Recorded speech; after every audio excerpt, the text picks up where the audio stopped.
माता पार्वती जी अपना पूरा बचपन भगवान शिव की अविरल भक्ति में लगा देते हैं।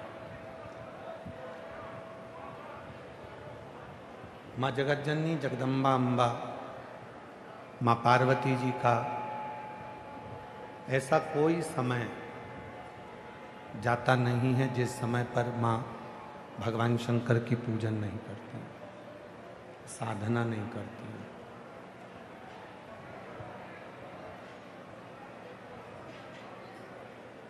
शिव को पाना है तो हमको अपना बचपन हो, जवानी हो, अधेड़ी हो, बुढ़ापा हो, सभी अवस्था में भगवान शंकर की आराधना करना पड़ेगा, भगवान शिव की साधना करना पड़ेगा। अब लोग क्या विचार करते हैं कि बचपन में क्या भगवान का भजन करना, अभी तो बाल्यावस्था है, छोटी अवस्था है, इसमें क्या भगवान का भजन करना। फिर मन आता है कि जवानी आई, जवानी में भाव उत्पन्न हुआ कि अभी तो हमारा पूरा जीवन पड़ा हुआ है, अभी क्या भगवान का भजन करना।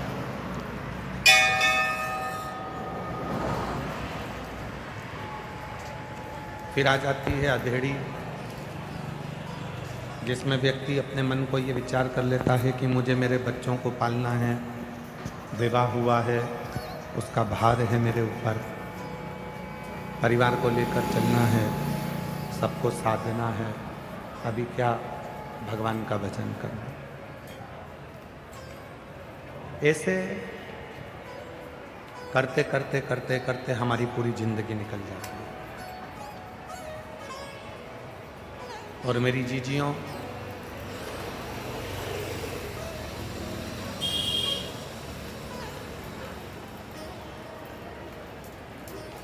जिंदगी में केवल एक शिव है जो तुम्हारे गर्भ से मृत्यु की सैया तक भी तुम्हारे साथ में है।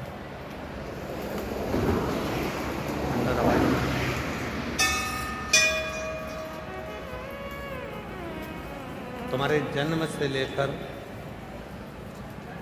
जब तुम गर्भ में रहते हो, गर्भ से लेकर मृत्यु की सैया तक शिव तुम्हारे साथ में है। और मैंने तेरे भरोसे बाबा, तेरे भरोसे हवा उड़ती जावागी, बाबा डोर है तो छठी नाम कटी जावागी, भोले मैं तेरी शंभो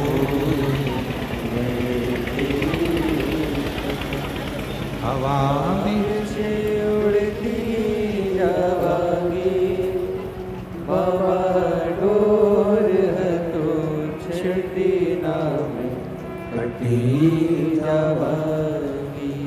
भोले मैं तेरी। हमारे आपके जन्म लेने से भी पहले शिव हमें स्वीकार कर लेते हैं, और जब हमारे प्राण छूटते हैं, जब प्राण जाते हैं, तब भी शिव हमारे पास में खड़े रहते हैं। अब दुनिया के लोगों को क्या लगता है कि मेरा परिवार, मेरा कुटुंब, मेरे रिश्तेदार, मेरे नातेदार केवल यही मेरे हैं। तो शिव पुराण कहती है जब विपदा की घड़ी आती है तो जितने हमें अपने नजर आते हैं ये सबसे दूर खड़े नजर आते हैं, केवल एक अपनी श्रद्धा विश्वास शिव।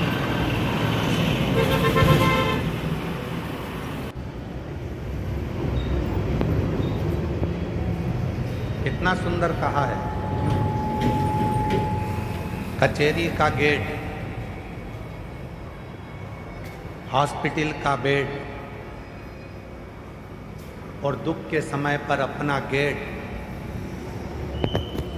तीन चीज का स्मरण करिएगा। कचेरी का गेट, हॉस्पिटल का बेड और दुख में अपना गेट पर जो भी खड़ा मिले समझ लेना कि वही अपना है, बाकी के सब व्यर्थ है। बाकी का कोई अपना नहीं। कोर्ट कचहरी का काम आया, सबको फोन लगाया, कोई आकर नहीं खड़ा हो।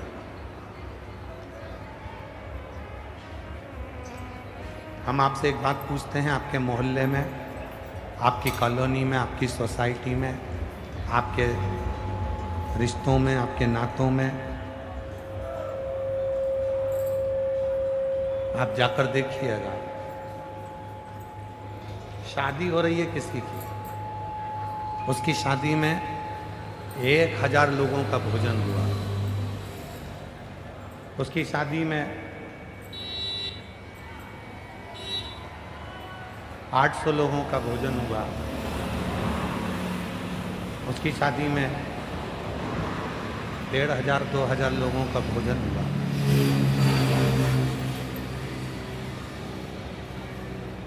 और मान लो वो शादी सफल नहीं हुई, और शादी सफल नहीं हुई और लड़ाई हो गई, झगड़ा हो गया, थाने में रिपोर्ट हो गई, कचहरी में पहुंच गई बात, कोर्ट में पहुंच गई,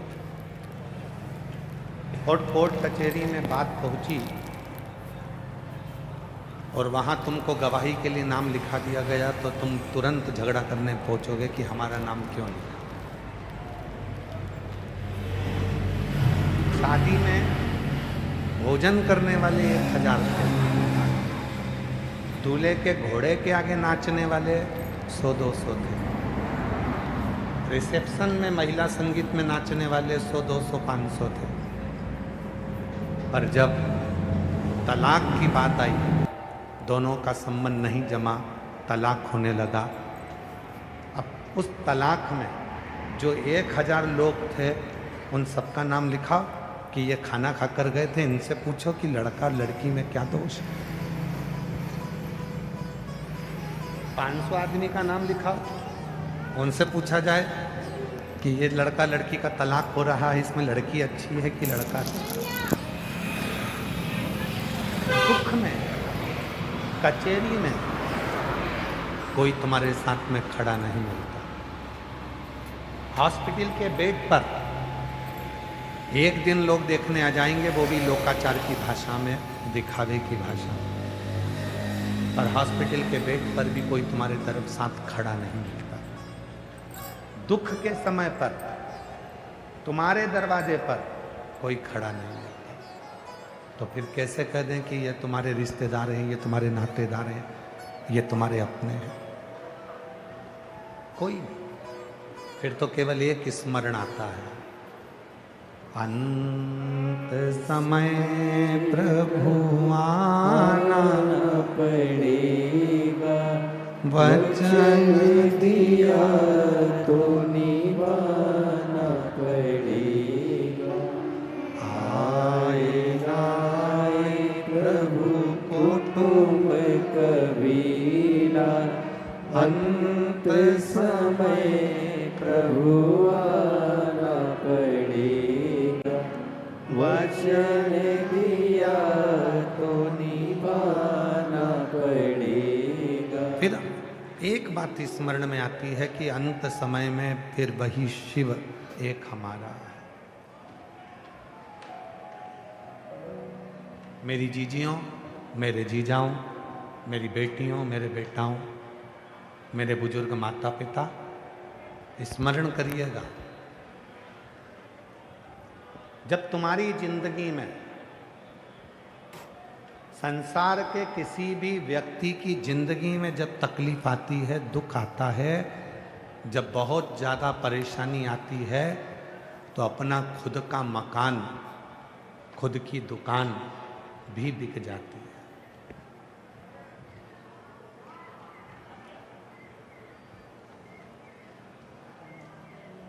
जब जिंदगी में दुख आता है, जब जिंदगी में तकलीफ आती है, जब जिंदगी में कष्ट आता है, पानी पिलाने वाले भैया, है भैया, आप लोगों से निवेदन है, पानी पिलाने वाले जो भी पानी पिला रहे हैं उनसे निवेदन है, ये जितने आगे बैठे हैं ये तो 1 बजे आए हैं, जो 10 बजे से आके बैठे हैं आप उनको पानी पिलाइए।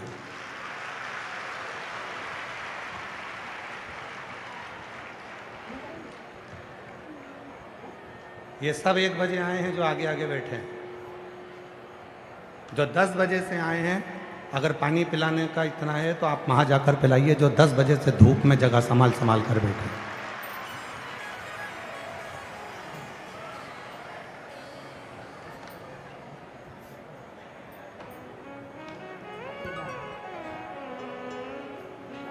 शिव तत्व कहता है। और पानी पीने वालों से भी निवेदन है, आपको हमने कहा था कि कथा में आओ तो 2 बाटल लेकर आओ।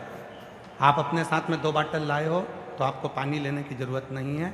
जो घर से चले हैं, 200 किलोमीटर दूर से आए हैं, बस में चढ़कर, ट्रेन में चढ़कर, जिनके पास नहीं है, पानी की ज़रूरत उनको है, उनको दिया जाए, उनको जरूरत है। आप लोग कथा सुनो, कहो कि भैया डिस्टर्ब मत करो, हमें कथा सुनने दो, बहुत दूर से आए हम लोग, 50-100 रुपये खर्च कर कर आए, थोड़ी सी कथा हमारी ज़िंदगी में उतर जाने दो। 3 दिन बचे हैं कथा के, आज 5वां दिन हो जाएगा, कल कथा की शिवरात्रि हो जाएगी, परसों सुबह 8 बजे कथा होकर सब अपने अपने घर चले जाएंगे। उस कथा को ग्रहण करो। विपदा की घड़ी आती है, तकलीफ की घड़ी आती है, दुख की घड़ी आती है, तब अपना मकान, अपनी दुकान भी चली जाती है, सब कुछ समाप्त हो जाता है, तब कोई नहीं आता। आपका कोई रिश्तेदार ऐसा नहीं होगा कि आपके ऊपर 10 लाख का कर्जा हो गया, उसमें से 5 लाख रुपए कोई रिश्तेदार तुमको दे दे। बोलो देगा क्या? जम के बोलो, देगा? नहीं देगा। बोलो जी जी हो, देगा कोई? नहीं।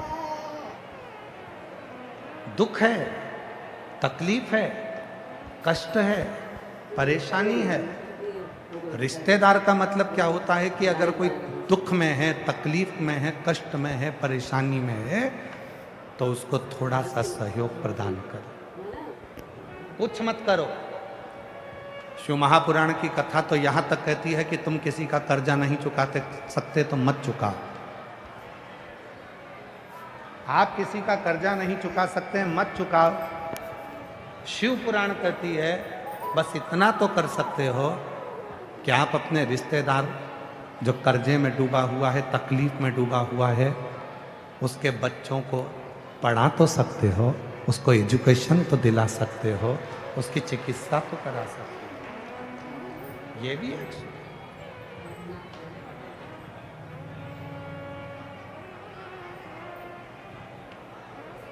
और मैंने तेरे ही भरोसे बाबा, तेरे ही भरोसे। आप उसको धन मत दीजिए, आप उसको पैसा मत दीजिए, आप मत चुकाओ उसका कर्जा, पर इतना करो, आप किसी मंदिर में भी 1 रुपया दान मत करो, आप किसी महाराज को भी मत दो, आप किसी मठ को भी मत दो, आप तो किसी को मत दो, पर एक काम करो, अपने रिश्तेदार को देखो, अगर वो बहुत ज़्यादा परिस्थिति से डाउन है, परिस्थिति से बेकार है, तो उसके बच्चों को पढ़ाने में अपना पैसा खर्च करो, उसको पढ़ाने में अपना पैसा खर्च करो। अपने मोहल्ले में देखो, अपनी कॉलोनी में देखो, अपनी सोसाइटी में देखो, अगर कोई बहुत ज़्यादा बीमार है, उसके पास में दवाई का भी पैसा नहीं है, तो उसके लिए खर्च करेंगे।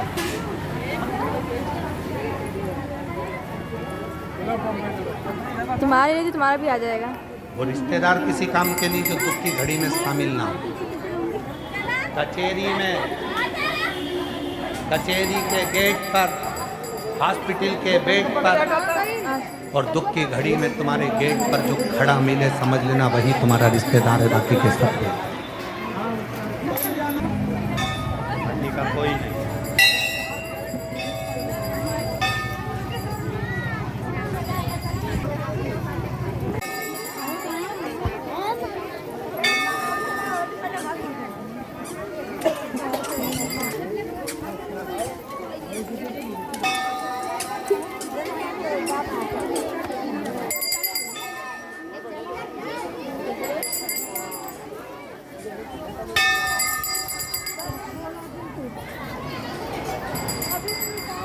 अथवा नहीं है तो भीड़ भाड़ खाली है ना, भीड़ भाड़